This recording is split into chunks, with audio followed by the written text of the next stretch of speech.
সপ্তম শ্রেণীর শিক্ষার্থীরা। আমরা আজকে তোমাদের ২.৩ অনুশীলনীর পঞ্চম পার্টের ক্লাসটা করছি। আগের পার্টগুলো যারা দেখোনি আমরা ভিডিওর নিচে ডেসক্রিপশন বক্সে লিংক দিয়ে দেবো, সেখান থেকে দেখে নেবে। আজকে আমরা দুটো অঙ্ক করব, যেটা ১৯ আর ২০ নাম্বার। আমরা ১৯ নাম্বারটা তুলে নিয়েছি।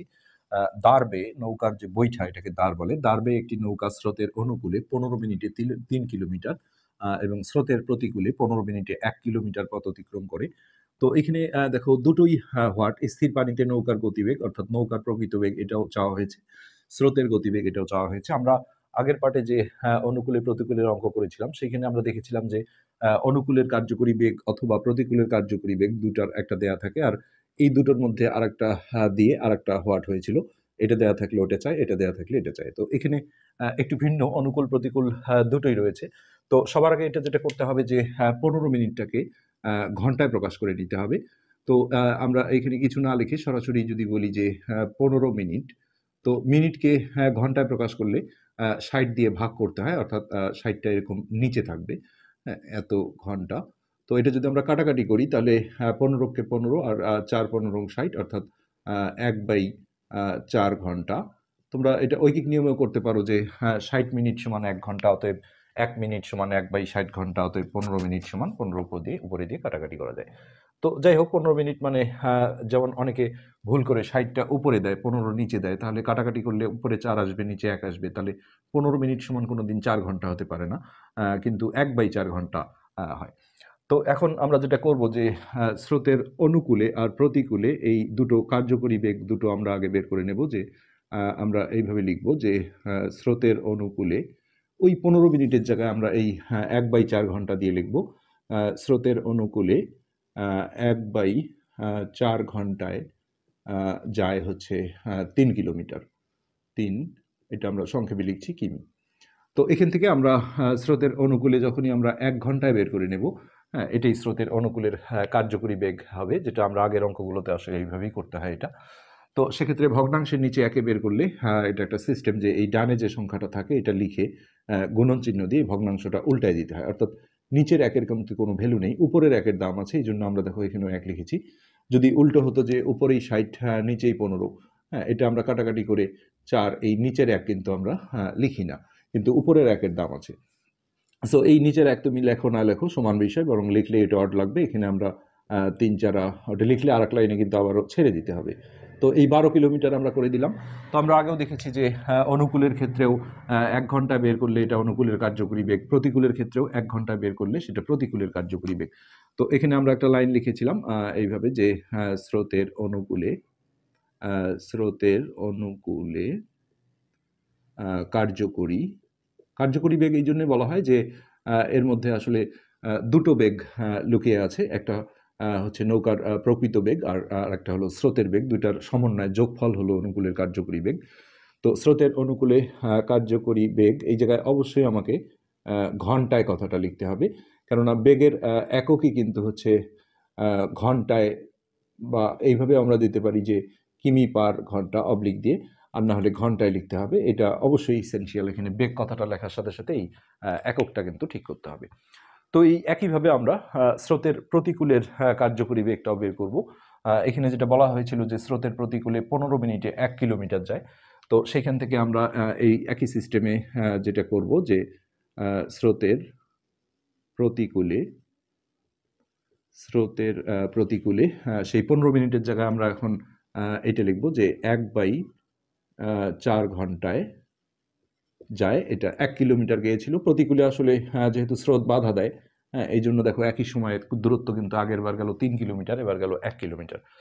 তো এখান থেকেও আমরা যদি ১ ঘন্টায় বের করে নিই, স্রোতের প্রতিকূলে ১ ঘন্টায় যায়, এটাও আমরা ভগ্নাংশটা এখানে উল্টায় দেবো, আর নিচের একের কোনো ভ্যালু নেই, এটা লেখা না লেখা সমান বিষয়। সো এটা ৪ কিলোমিটার আসলো।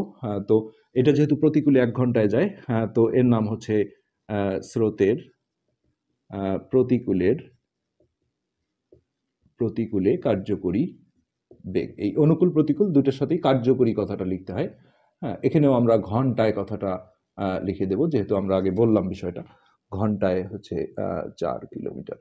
এবার আমাদের যেটা করতে হবে এই অঙ্কে, এই অনুকূল আর প্রতিকূলের যে আমরা সূত্র পড়েছিলাম, সেই সূত্রের মাধ্যমে দুইটা ইকুয়েশন অর্থাৎ সমীকরণ আনতে হবে। তো আমরা সূত্রে পড়েছিলাম স্রোতের অনুকূলে কার্যকরী বেগ সমান নৌকার প্রকৃত বেগ যোগ স্রোতের বেগ, আর প্রতিকূলের কার্যকরী বেগ সমান নৌকার প্রকৃত বেগ মাইনাস স্রোতের বেগ। তো এখানে আমরা জাস্ট ওই ডান সাইডের বিষয়গুলো যদি বাম সাইডে লিখি, তাহলে আমরা এখানে নিচে আসলে জায়গা আসবে না, আমরা একটু এইদিকে লিখি যে সূত্রটা আমার ছিল স্রোতের অনুকূলের কার্যকরী বেগ সমান নৌকার প্রকৃত বেগ যোগ স্রোতের বেগ। তো আমরা জাস্ট এই নৌকার প্রকৃত বেগ যোগ স্রোতের বেগটাকে বাম পাশে লিখছি। নৌকার, এটি কিন্তু আসলে স্থির পানিতে নৌকার বেগ, এটা আর এটা একই জিনিস। নৌকার প্রকৃত বেগ যোগ হলো স্রোতের স্রোত। এটা এই পাশে লেখার কারণ হলো যে এই দুইটা জিনিসই কিন্তু অজ্ঞাত। তো অজ্ঞাত জিনিসগুলো সমান চিহ্নের আসলে ডান পাশে পড়ে গেলে অঙ্কটা করতে কঠিন লাগবে। এখানে বরং এই অনুকূলের কার্যকরী বেগটাই দেওয়া আছে। সো এখানে আমরা এই এত বড় কথাটা না লিখে সরাসরি এই ঘন্টায় 12 কিলোমিটার, অথবা এখানে তোমরা এইভাবে এককটা লিখলে ভালো হবে, 12 কিমি পার, অর্থাৎ অবলিক দিয়ে, এটা মানেই হলো প্রতি। তো যদিও সমীকরণে একক লেখার নিয়ম নেই, এই অঙ্কটা আমরা একটু লিখছি, নাহলে একেবারেই খাপছাড়া লাগছে। আবার প্রতিকূলের সূত্র থেকে আমরা পড়েছিলাম যে স্রোতের প্রতিকূলের কার্যকরী বেগ সমান নৌকার প্রকৃত বেগ মাইনাস স্রোতের বেগ। জাস্ট ওই সাইডটা আমরা এই পাশে লিখছি, যে নৌকার নৌকার, এখানে আমরা ডট ডট দেব না, নৌকার প্রকৃত বেগ মাইনাস হচ্ছে স্রোতের বেগ, এটা প্রতিকূলের সূত্র। তো এখানে আমরা প্রতিকূলের যে কার্যকরী বেগটা বের করেছিলাম 4 কিমি, তো এটাকে আমরা জাস্ট এককটা এইভাবে লিখি, এইভাবেও লেখা যাবে যে ঘন্টায় 4 কিমি। তো 4 কিমি পার, অর্থাৎ অবলিক ঘন্টা। এবার এই সমীকরণ দুটো থেকে আমরা দেখো কিভাবে মানগুলো বের করি, এটা বীজগণিতীয় থিমে করা হয়। তো এই সমীকরণ দুটো যদি আমরা যোগ করি, এখানে আসলে লিখে দিতে হয় যে যোগ করে আমরা এর পরবর্তী লাইনটা কিন্তু এখানে করছি। তো যোগ করলে প্লাস স্রোতের বেগ আর মাইনাস স্রোতের বেগ, এটা হচ্ছে যে ক্যান্সেল হয়ে যায়। তোমরা বীজগণিতে শিখেছো একই জিনিস, একটা প্লাস একটা মাইনাস কাটা যায়। আর এক্স আর এক্স যোগ হলে, এটা যদি এক্স হতো তাহলে 2x হতো। এখানেও কিন্তু 2 গুণন নৌকার প্রকৃত বেগ হবে, অর্থাৎ এইভাবে লিখতে হবে 2 ইন্টু নৌকার নৌকার পুরো বীজগণিতীয় থিমে অঙ্কটা করা, প্রকৃত বেগ সমান, আর এটা কাটা গেল, আর এটা যোগ করলে 12 আর 4 13 14 15 16। তো এখানে থাকলো হচ্ছে 16 কিমি পার ঘন্টা। এবার এই দুইটা যেহেতু গুণন আছে, তো সমাধানের ক্ষেত্রে তোমরা জানো যে সমান চিহ্নের এই পার থেকে ওপার হলে উল্টো হয়ে যায়, তো গুণন থাকলে ভাগ হয়ে যাবে। তো এই দুইটাকে যদি আমরা এখন সরিয়ে দিই বা দিয়ে, নৌকার নৌকার প্রকৃত প্রকৃত বেগ, তো এই 16/2, এই ভাগটা আমরা এইভাবেও দিতে পারি, অথবা এইভাবে বাই করেও দিতে পারি, সমস্যা না। এখানে আমরা হচ্ছে কিমি পার ঘন্টাটা লিখে দিলাম। এই যে 8 কিমি পার ঘন্টা আসলো, এটাই কিন্তু নৌকার প্রকৃত বেগ, অর্থাৎ স্থির পানিতে নৌকার বেগ, এবং এটাই আমাদের একটা কিন্তু অ্যান্সার। তো এই জায়গায় আমরা জাস্ট অতএব দিয়ে একটা, আসলে বা অবস্থায় ফিনিশ করা যায় না, নৌকার প্রকৃত বেগ হচ্ছে 8 কিমি পার ঘন্টা, অথবা ঘন্টায় 8 কিমি, এইভাবে লিখতে পারো। আচ্ছা, এখন স্রোতের বেগও চাওয়া হয়েছে অঙ্কটায়। তো এখানে আমরা যদি একটা জিনিস ভাবি যে নৌকার প্রকৃত বেগ আর স্রোতের বেগের সমষ্টি যোগফল যদি এটা হয়, তার মধ্যে নৌকার প্রকৃত বেগ যদি এটা হয়, নিশ্চয়ই তাহলে স্রোতের বেগ এটা থেকে এটা বিয়োগ করলেই পাওয়া যাবে। তো এখানে আর কোনো কিছু আমরা লিখবো না, সরাসরি লিখবো হচ্ছে স্রোতের বেগ। স্রোতের বেগ পুরো বিষয়টা আমরা বুঝে নিলাম যে এটা থেকে এটা বিয়োগ দিতে হবে, অর্থাৎ 12 বিয়োগ 8। এখানেও আমরা হয় ঘন্টায় লিখতে হবে, আর না হলে কিলোমিটার পার ঘন্টা।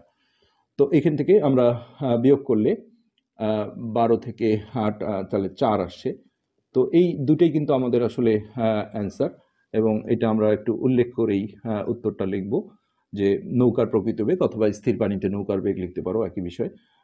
নৌকার, যেহেতু দুইটা উত্তর, নৌকার প্রকৃত বেগ হচ্ছে যে, এখানে আমরা ঘন্টায় কথাটা লিখে দিচ্ছি, অথবা এইভাবে লেখা যাবে, সমস্যা না।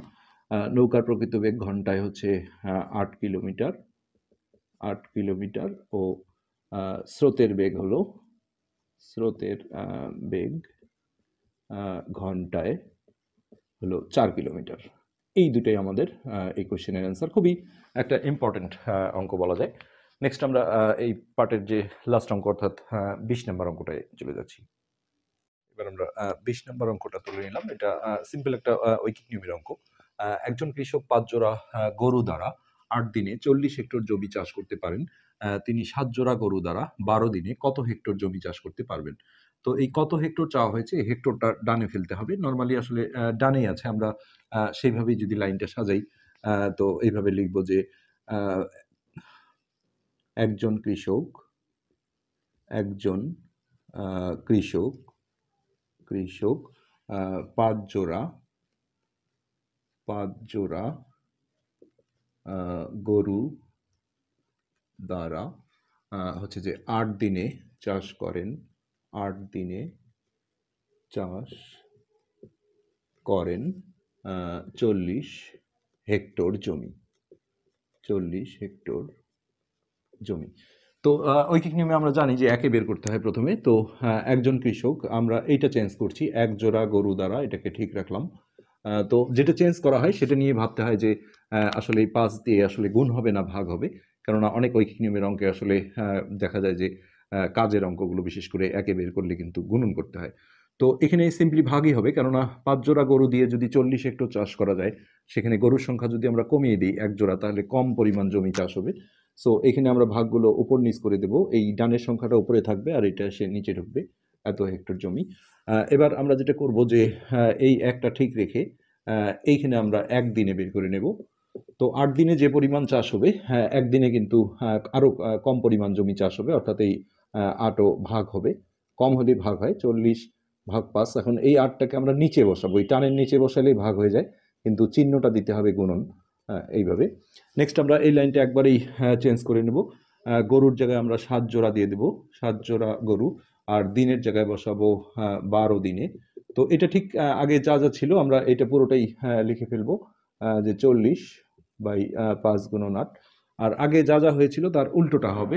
এই দুটোই যেহেতু একে বের করার সময় নিচে বসেছিল, অর্থাৎ ভাগ হয়েছিল, তো এই দুটোই গুণন হবে, অর্থাৎ গুণন হলে উপরে বসাতে হয়।